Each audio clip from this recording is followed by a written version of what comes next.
is the Revisionary Podcast with your host, Juan Carlos. The Revisionary Podcast. Hello, and welcome to another episode of the Revisionary Podcast. I'm your host, Juan Carlos. If this is your first time listening, the way this works is we bring on a guest. Usually, they are a comedian. Not always, but usually. And they tell you a non-fiction story about their lives, in which they wish things had gone a little bit differently. Afterwards, I give them an opportunity to tell the same exact story, except this time, they can change any facts or details that they would like about their story. So, this week, I'm actually really excited to sit down with who might possibly be the most energetic person I've ever had the pleasure of following on social media. That is right. For those of you guys who know her, she is the creator of The Divorce Diaries, and her name is Michele. I'm really excited to sit down with her because, like I said, I've been following her for a few years. Like, I don't even remember how I came across her Instagram, but she's always dancing and like just moving around, and I don't know, maybe I'm old. Maybe that's what's going on here. I'm exhausted just watching her dance. I'm like, oh, I can't do this. My energy doesn't match up anymore. But either way, she's going to be here.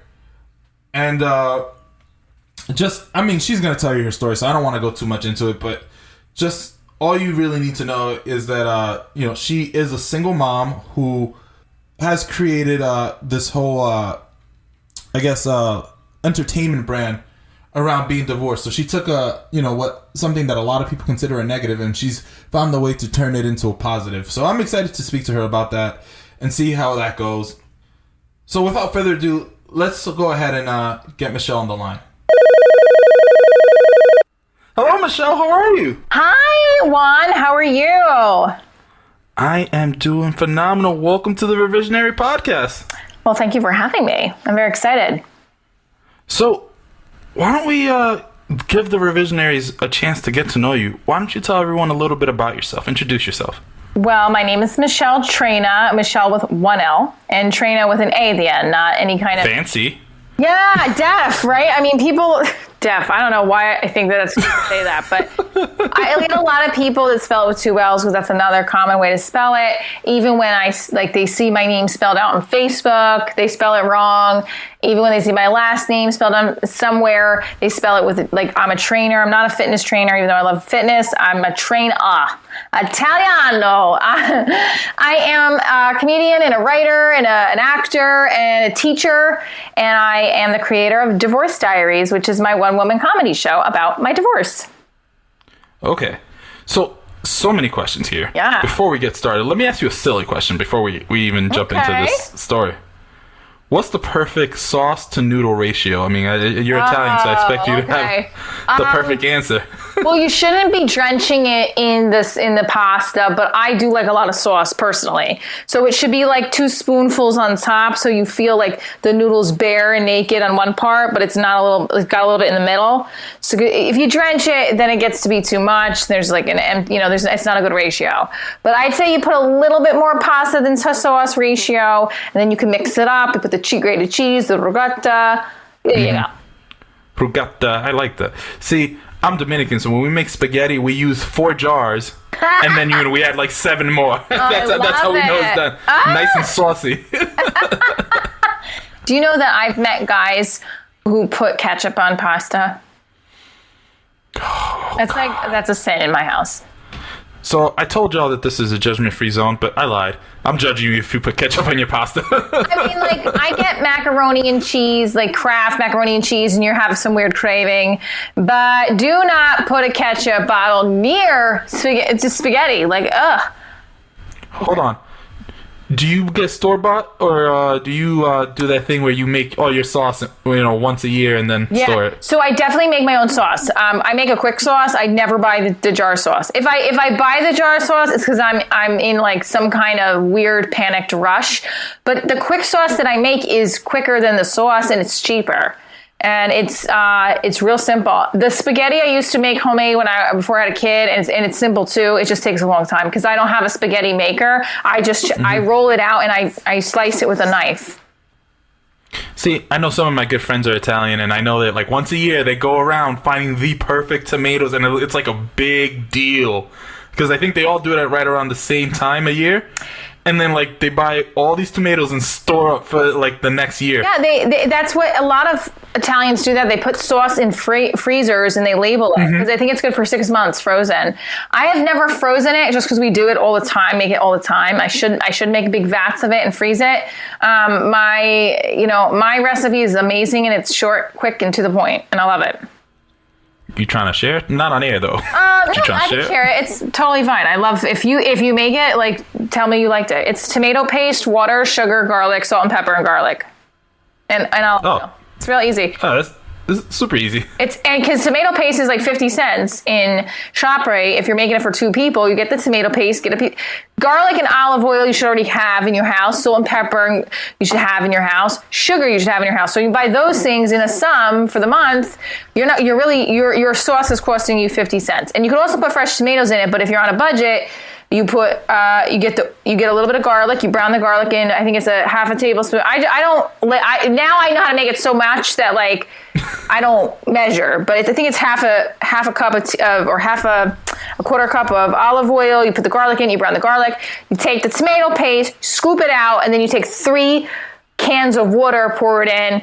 Sugar, I think it's half a cup of sugar or a quarter cup of sugar, salt and pepper, and you stir and you season it. Like, it's up to you how sweet you want to make it. So the sauce comes out a little sweet, but it's good. Oh, so good. All right. Well, there you guys have it. Didn't think you were getting a recipe on your podcast, huh? No, but here we are. It's here. That's right. Okay. So why don't you tell them a little bit about what you've been up to and like a little bit about your work? Yeah, absolutely. So I have been working on Divorce Diaries now since 2015, and it's now been a full-time job in the last year. I've always done it in conjunction with teaching full-time and my theater company, and now it's really taking a full-time position as I wanted it to. It's a one-woman comedy show, and it's also a TV pilot that I created. It's a TV series, but I'm self-funding right now. I'm writing it. I'm going to shoot it in June. I'm getting a proof of concept together. So all to grow the brand. And more importantly, to expand to my audience of single parents or people who have ever felt like they're the underdog. And I am the underdog, and I fight for them, and I fight for myself. Even if I get punched in the face, I just keep going. Someone said that to me today, by the way. I want to tell you something. You're so progressive for writing a show which casts a female lead. I mean, bravo. We need more quality. I mean, I think it's great. Now, I'm slow. Is that sarcastic, or you mean that for real? No, that's not sarcastic. Okay, so I'm joking because... Let me explain. Yeah. I'm joking because it is a one-woman show, so obviously you wrote it. It is going to have a female lead. But I am highlighting that, the fact that traditionally a lot of movies and TV shows have had predominantly male leads. So... Yeah. I'm making light of an issue, but while teasing you about writing a one-woman show. And the thing is, I should have prefaced by saying that the live in-person show at a comedy club is one woman, but the TV series is not one woman. It's me and the people in my life. So the characters I do on stage come to life in the series. The Office meets Seinfeld kind of thing. It's me and my best friend, my best friend Doug is also a comic, and he lives in LA, and we've known each other since high school. And he does, outside of me, he's the only, one woman show, an occasional feature of Doug Bass, who is also a groundling improver and works with me on the show. And then he's also in the pilot because he comes to film me in my life. And so how I wrote the pilot was that Doug follows me around with his camera in hopes that I get a television executive or a television producer to pick me up, pick up the show. Well, pick me up too. Right. Hey now. And so she's single. Yes, thank you. I am single and ready not to mingle with your ass if you're going to ignore me via text message. Whoops again. Anywho. Let them know. Snaps. Snaps. Okay. And I love the branding. Oh, hey, zoom in on the cup here real quick. I'll get you one more. I'm going to get you one. I have them, and I have a couple extra, so I'll get you one. I'd love one. Love it. It's coming to you then. I love that you love it, and I love that it's tiny and it's pink and black, and it's just like my two favorite colors are on there. That's why. So I actually don't tell people this often, but pink is actually my 7th favorite color. 7th? Yeah. Damn. Yeah. What's 8? Listen, we don't need to get into this right now, all right? We don't have time for all that. My 7th favorite color. Okay, I like that. Yeah, so Divorce Diaries is in the forefront of what I've been doing. I also have my own theater company, Prop Box Players, which is a children's theater company specializing in inclusion performances for children with special needs. And I have, I do mostly virtual shows because of the pandemic, but now I got my second vaccine, which I totally am feeling a little weird from right now. I definitely am fighting any feeling of weirdness too. I'm like, get away. You ain't gonna come and mess up my day, vaccine, okay? I'm happy. Anyway, so I do Prop Box Players as well, and I'm also an adjunct at a college. So I have a very busy schedule, but I've always been that way. I've always had like multiple different things going on in multiple jobs. Because I like teaching, I like performing, I like investing in business, I like investing my time in projects that mean something. So that's what it is. Well, bravo, well said. You know what? I don't want to dilly-dally too much. Yeah. Let's go ahead and jump right into this. Michele, the stage is yours. Go ahead and tell us your story. So I am a single mom, and I set out to get married and live the happily ever after with my ex-husband, but I changed a lot about who I am when I first got in the relationship. I stopped performing, I covered up, and I dropped a lot of my male friends, if not like all of them, because I thought I was not allowed to have guy friends. I thought I was doing something wrong. And my ex-husband didn't actually make me feel that way, like intentionally. I just felt like awkward about it. And then I also built it into something that it didn't have to be. And I changed, and I suppressed who I really was for a long time. But within that time period, I was in love, and I wanted to dedicate my time and energy to my boyfriend turned fiance turned husband. I found a second love in theater through teaching. I really, really loved using the arts to help kids, and I found that theater is teaching, and that I can act every day, get paid a pretty decent salary, and practice my craft. So I did this, and how I facilitate and perform is pretty unique. And I later down the road created a theater company that specialized in that process. Mm-hmm. And then I wasn't happy in my relationship. I was unhappy for a long time, and the suppression of pushing down who I really am finally boiled over, and I was unhappy for a long time. And I tried to make it work, and it didn't. And I finally said, I don't think we should be together. And it was devastating to him, and I had to come up with a plan to move on. I had no money to really start on my own, so I had to rely on my family. I had to just rebuild financially, personally, and professionally. So, could you give us an example of of when you were not being yourself? Like, could you give us an example? I'm a very flirty person, and I love wearing sexy clothes. So I stopped wearing sexy clothes when I wasn't with my ex-husband. And that was weird to me. My hair was brown, which it naturally is brown. But this is my spirit animal. This is me, right? The blonde? The blonde, the, high kicks over my head, that's me. I think that was a big thing, the clothes. I think not talking to my guy friends. One of my best friends is a man, and I lost touch I pushed him. And Doug, the guy that I just told you I did Divorce Diaries with, And we still stayed friends, but I definitely pushed him away. And he would be like, he would say, he's like, what's wrong with you? Oh, nothing. No, I just, I'm married now. So that was a big, big change. Now that broke my heart because he was a very important part of my life. And he is back in he's my family. I consider him my family. So I'm glad that has been resolved. But that was a huge part of how I changed. Was there anything specific that was said that made you feel this way? I know you said that, he didn't say anything, but what I mean? There was a couple of things that he did. He definitely was, you have to be very secure in who you are to have a girlfriend or a wife who's in performing arts, because they're going to be around other men. Sure. Other guys might like flirt with them. And I think that there was an issue earlier on that something happened and I told him and he was like, well, I don't like that. And I felt like I was doing something wrong and it made my experience in the play that I was in not good. And I wanted to just come home. I was doing summer stock theater, playing Mrs. Potiphar in Joseph and the Amazing Technicolor Dreamcoat. And I felt uncomfortable that I was doing something wrong. Because there's a dance in that musical that like Mrs. Potiphar has to dance with all the men.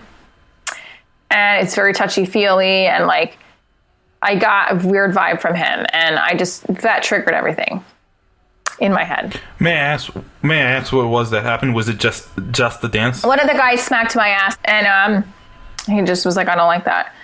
And the guy was gay. Like, he's not interested in me, He's like, he doesn't like women. So I said that, and he's like, I still don't care. And I felt so weird from that conversation with him that I was like, oh, I guess I can't even do that. Like, I can't enjoy myself and have fun with my friends that I'm performing with. How many years into the relationship was it before that incident occurred? A year. Okay. So just a year into marriage, you were already. Oh no, that was a year into our boyfriend-girlfriend.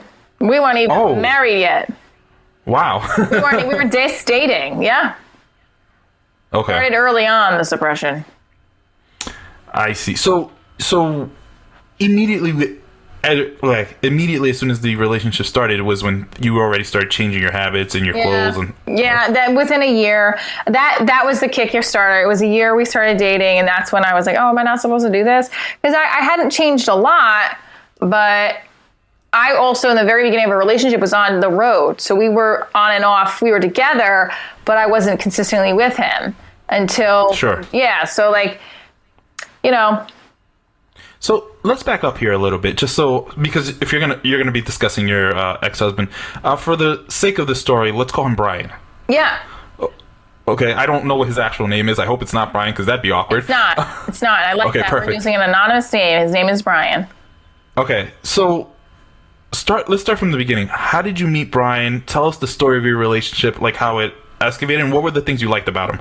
So Brian and I met at a restaurant that we were both waitering at in between acting gigs for me. He was still in college getting his undergrad, and I just was flirty with him, and he seemed to be responsive to me more than other men were.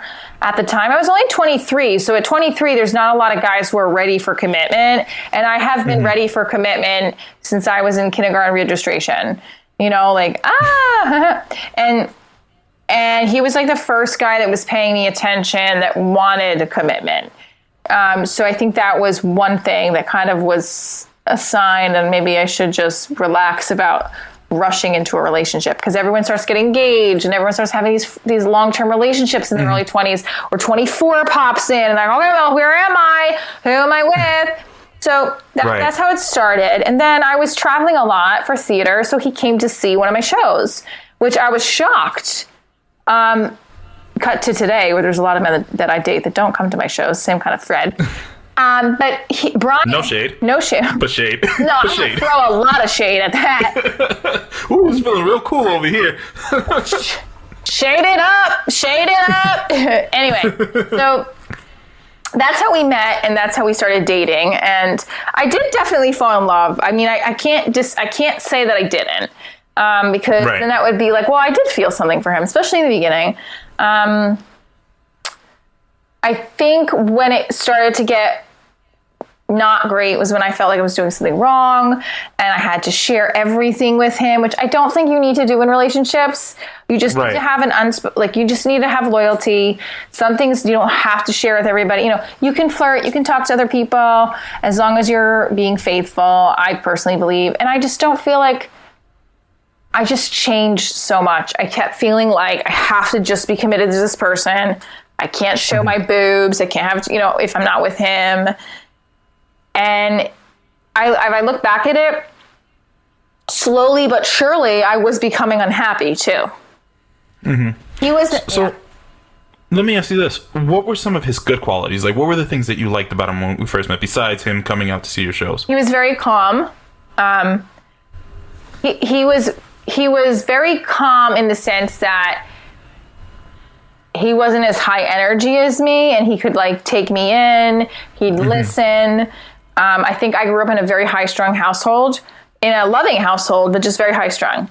And that helped, that comforted me. For sure. Oh, so he centered you. It was very zen.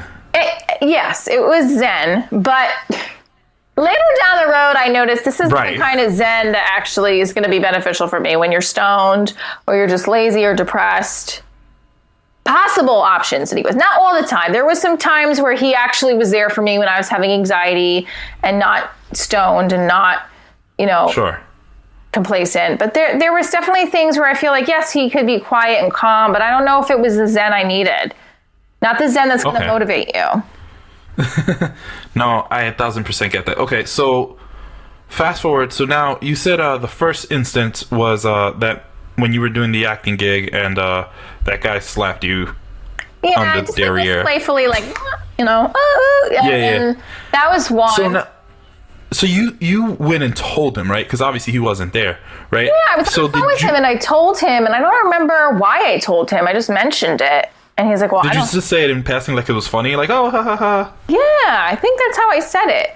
I definitely think I started to scratch my head and think is Brian going to be, it's fine. And I've shared this with him. I mean, is he going to be uncomfortable with it? I mean, and his opinion was no, I'm not uncomfortable with it. But he didn't want to see, I did a movie before I met him where I had to be not completely topless, but I had a bra on and I was in a makeout scene, and he never wanted to watch the film when it came out. And I was like, why not? He's like, I don't want to see that. And it made me feel really bad. And at the time, I felt so ashamed that I did that movie. But when I had booked that movie, I was really proud of myself. And working on the movie was a good experience. So that was another time. So, I mean, it seems to me, right, from an outsider's point of view, based on what you're saying, some of this seems to stem from insecurity. Was Brian a very confident man before you met? I'm going to say that he was confident with certain aspects. He's a good golfer. He's very smart. He knows that he can be a good person to just listen to. If you want to talk, he'll listen to you. But there's other areas where I think, like everybody else, he's not confident. Sure, of course. And I think the security of one's self and self-expression is an area that he wasn't super confident in. Okay. Now, so that was your first incident. You said you were unhappy, but I assume that things were still going well enough because he proposed at some point, right? Yeah, he proposed, but I kind of nudged him, and walk me through that. Yeah, so he told me within the first 6 months that he wanted to marry me, which was awesome. I was like, yeah, baby. Then 2 years rolled by, and I said to him, I'm like, so when are we going to get married? When are we going to get engaged? Because my therapist brought it up to me. And I was getting my master's, and I said, well, I'm getting my master's because I want to create this more quote unquote stable career. But now that I look at it, stable for me, stable career is something that you love to do nonstop. Anyway, so I brought it up, and then it just started the conversation. And it didn't start in a bad way. He didn't, we were talking about rings and excitement, and then he proposed 2 months later. I think it might have been less. Did you pick your ring out? No, I showed him the shape I liked. I don't wear a lot of expensive jewelry just because no one's ever bought me it. Besides my mom, like my mom, this was my mom's and she gave me but I don't have a lot of expensive jewelry. In fact, I don't have any expensive jewelry. So, which makes me a little sad, but I costume jewelry is fine for me. I don't need expensive stuff, but the engagement ring was very pretty. It was a carat. It was just a nice shape. But it wasn't me. If I really think about it, the ring, everything, it wasn't me. The proposal was not me, but I was so excited and happy to be getting married. I wanted to marry him. I did at the time want to be considered more than a girlfriend. So I think because I was like, I love him so much. What if something ever happened to him? And I was just his girlfriend. And I used to have those thoughts. So I can't negate that I wasn't in love with him. We had a life together. We lived together. I went to school. He was an engineer at that point. And I looked forward to the day where we would have kids. I really did. I thought a lot of the things that he did would change once we had kids. And it didn't. But we also were later down the road in a very unhappy place. So nothing changed. It got worse. But so let me ask you this then. Again, so I come from a Latino family, and I feel like there are a lot of similarities between like big Italian families, big Greek families, and in terms of some of the cultural norms. So do you feel that some of this came from like the cultural pressures of where you should be in terms of a relationship? Absolutely. But my family... How so? Could you explain? So I think that the cultural norm in a big Italian family is that you find somebody that's going to be a loyal guy to you, that's taking care of you, and you marry them. My parents did not support the relationship, though. That's not that they disliked him. They just didn't get the connection. They thought he was very different than me in a way that was not flattering. And my mom knew from like the first day she met him, and she will not ever let me live this down. But we had a child together, so things happen for a reason, But my family, like all my cousins were getting, not all of them, but some, like all had long-term relationships or committed relationships. I never really had boyfriend to boyfriend to boyfriend. They did. So I felt pressure. Like, what's wrong with me? What's wrong with me? Now, I don't give a crap. Like, clearly there's something wrong with me that I don't have consistent boyfriends. And guess what? I'm okay with it. Even though I cry in the fetal position at night that I don't have anybody to snuggle with, it's fine. Well, I mean, first off, I'm sure there's nothing wrong with you. I'm sure you're wonderful. I mean, look, I'm not going to dispute otherwise, you tell me. But I'm making a couple of my exes on the phone. They'll explain. No, yeah, actually, why don't we bring them into this? No, I'm just kidding. Well, yeah. I had somebody listen. I had a guy that I am friends with that I've been talking to, and he lives in Los Angeles. And he and I connect over like our conversations about the business and about personal life, and he's divorced too. And I felt like a huge connection, and I've never met him. Like, we've met through Zoom, but it was because of work. But I'm super turned on by him, and I've never physically been next to him.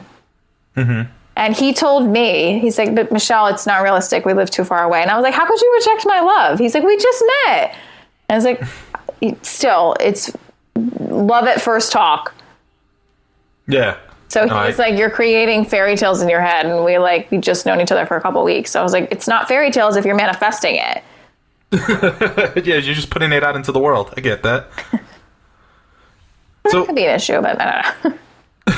So hold on, let's back up here. Yeah. So make sure we don't go too far down the road. So how long were you guys? You guys were together for what, 2.5 years before you got married? Yeah, so we were together for 2.5 years before we got married. Yeah, oh, that was good math.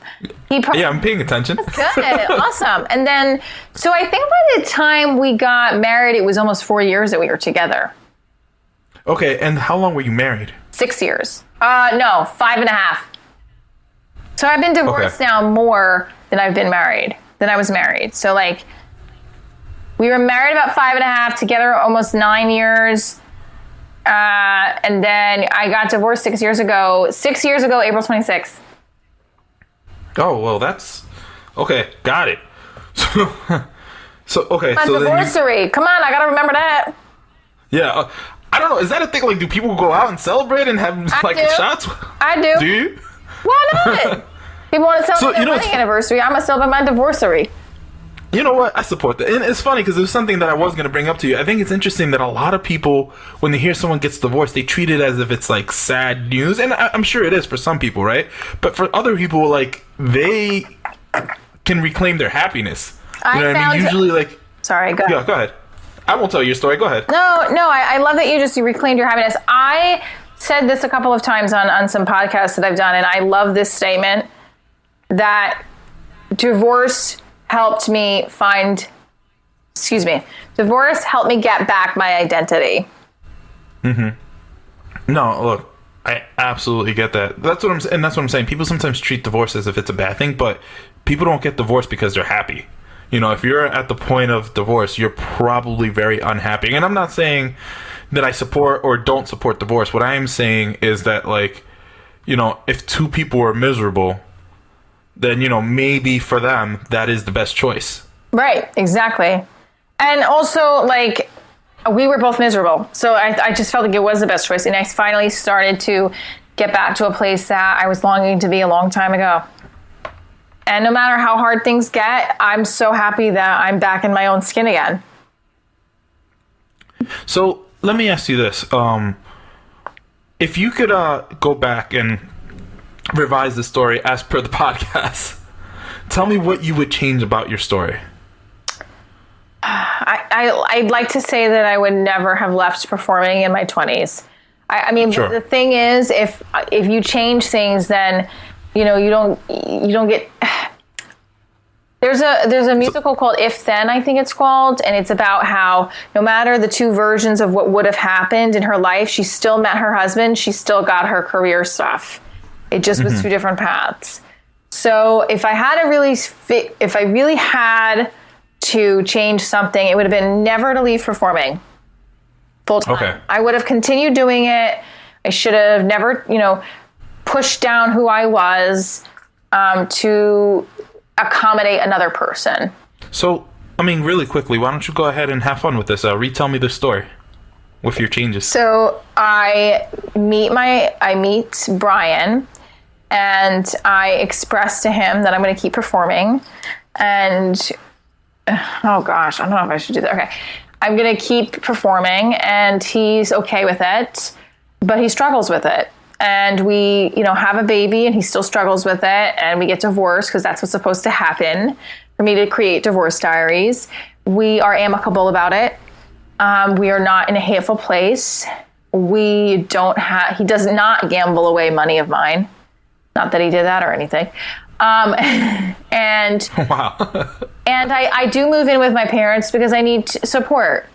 And I continue on just like I would as if the story hadn't changed from divorce on. But that middle part of me suppressing myself changes. So let me ask you this. If we were to bring Brian into this chat, right? If he were here sitting, I don't know, on the third couch. If you have the proverbial third couch. Proverbial third couch, yeah. How would he describe the relationship and the wedding from his point of view? What would he say went wrong? He would say that I was the one who brought it up, and that all of a sudden we got married and I started to shift my feelings. Okay. May I ask, shift how? Well, I started working at a school, and I started to have feelings for somebody there, which became evident. And then he, you know, felt the distance. He felt me like be disconnected from him. Okay. Got it. He would have said I had an emotional affair, which I don't think I did, but I definitely had feelings for somebody else that I never shared with that other person, but definitely it did get in the way. It would have been someone, if it wasn't just for that guy, it would have been someone else because I wasn't happy. But yeah, he would have said I had an emotional affair. So it sounds to me like what you're saying is that the current situation that you were in, not current situation because you're not in it now, but y'all get what I'm saying, revisionaries. Don't judge me. Yes, hey. The situationship that you were in just created enough of a space for it to be filled. I don't like this imagery. This is not what I'm trying to say. You get what I'm trying to say, right? Yeah, absolutely. Absolutely. I think that no matter what, there's certain things in your life that are meant to happen. And, you know, no matter which way you take it, those things happen. And I think, okay. yeah, and I think that if they don't happen in certain circumstances, they happen in others, you know? So let me ask you this now. If you had not pulled back from performing, right, where do you think your career would be today?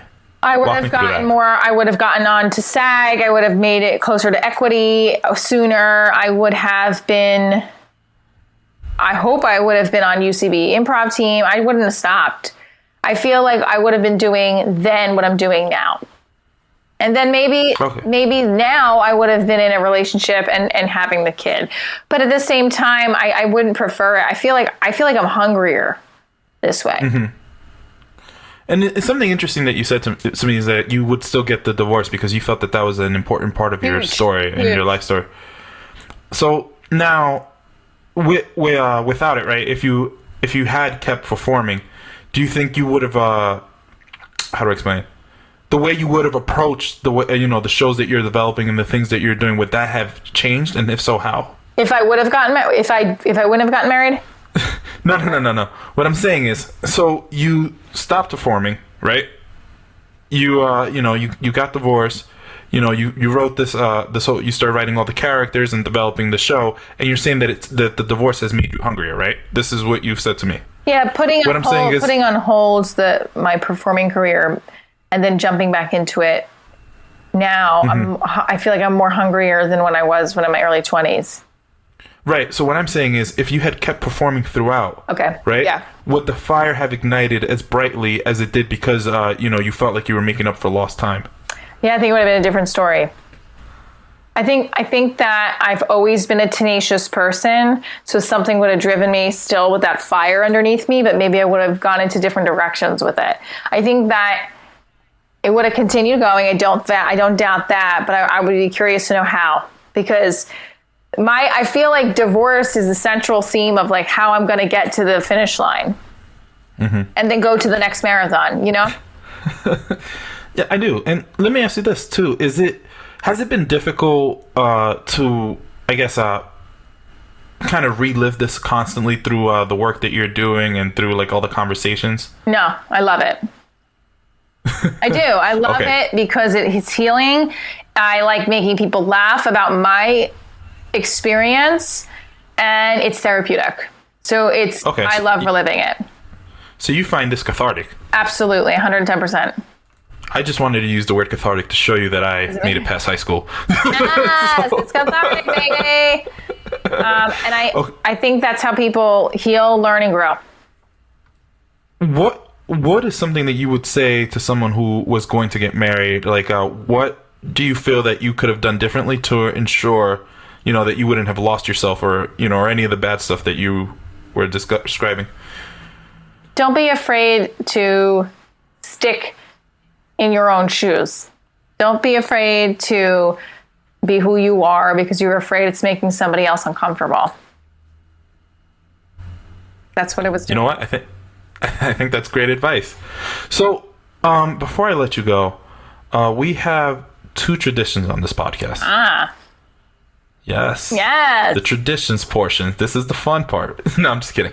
The first is we ask at the end of every episode, we like to highlight a charity or an organization, and we try to make it match with something that our guest is passionate about. Do you have a charity or an organization that you're passionate about? Well, yeah, I'm choosing St. Jude's because it's a children's hospital going towards research for children's cancer and any other illness that, cancer treatment and research.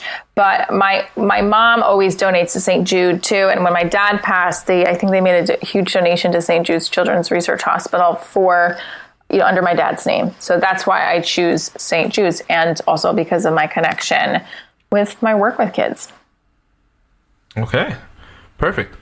The second tradition that the Revisionaries and I look forward to is at the end of every episode, we like to ask our guests to please share a quick childhood story that puts a smile on their face or just generally makes them feel warm inside when they think of it. Oh, I love this. I used to go to a pool, my uncle's pool, every Sunday in the summer with all of my cousins, and we would have high dive contests, but we didn't have a high dive. We did a regular dive. And that was the highlight of her. Every Sunday in the summer, we would just act a fool, play Marco Polo. The reason why I think of this moment and smile is because it's such a big part of my childhood that I looked forward to all of the time. It was my happy place, and it still is, like, in my memory. So it was a pool, your cousins barbecued till 7 o'clock at night. They had a huge backyard where we roasted marshmallows and s'mores. We talked about they had a cabana, like an old school cabana. That's pretty cool. Yeah, and like we would talk about like what bases we got to with boys. I didn't even know what bases were, so I had to fly. And my cousin. How do those work? Right, I was like, "What's a base?" And I didn't even get. And I had a lie that I didn't. I had a lie about my period and making out with boys, both that I didn't do. Like, I didn't get my period till I was in high school, and I didn't kiss a boy till I was in high school. So I had to like lie about it all. So like those were fun, like just like silly fun memories of your cousins in the summer in a big old pool that your family built from the scratch. Everyone in my family built that pool from the ground up too. That's pretty cool. Isn't that cool? My dad was 5 years old, and it was like a family tradition. That's really, really cool. Thank you for sharing that. Yeah. You know, it's funny because you inspired us. Like you telling that story reminded me of a story that like I'll share with you really quickly. Yeah. When I was a kid in the Dominican Republic, my aunt and cousins, they lived in a house, and in front of the house there was kind of like this broken wall. Mm-hmm. And I don't know why your story inspired this, but it reminded me that like my cousins and we would like quote unquote go out and play Mario on the wall because it looked like those like little blocks that you jump on and Mario to get across platform. Yeah. Oh, I love that. So we'd walk and be like whoa, whoa, whoa, whoa, whoa. Bum, bum, bum, bum, bum, bum, bum. Try to jump and hit the question mark. We would do all of that. Yeah. Oh, that's a sweet memory. Yeah, which looking back on it was kind of silly because I was like, we could have literally fell off this wall. Love those stories where you're like, wow, I really was threatened with life. When I threatened myself when I was a kid. You don't realize when you're a kid. You don't have adult fears like that. But it's so liberating to have those moments and fun and free and innocent. I love it. The other thing is, I seem to recall, like, I feel like apartments are so much bigger. You know what I mean? Like, I've gone back to some of the childhood apartments, and I was like, oh my God, this place is tiny. But to me as a child, it was so massive. Mm-hmm. You know? Same. But I want to say thank you so much for coming on the Revisionary podcast. You have been wonderful, and thank you for sharing your story, because I know that you talk about this stuff often, but for some people it is a very difficult conversation to have. And also I think it's an important story that you share, because I want to make sure that other people who are out there listening to your story, they know that they're not alone, that other people have gone through these things as well. I appreciate you and for having me on this. This is awesome. I love sharing my story and being a part of a platform like this. So thank you. No, absolutely. Before I let you go, do you have any last words for our revisionaries? Just keep being you and loving what you do every day. If you have something in your life that you're passionate about, like, go out and do it. And where can they follow you? DivorceDiaryShow.com. It has all my social, and it has information about upcoming in-person shows and the Indiegogo campaign and my podcast and just sharing the love too. You can just kind of post your own divorce story on my website. So right on there. Perfect. Well, on that note, thank you so much, Michele. Bye. The Revisionary Podcast.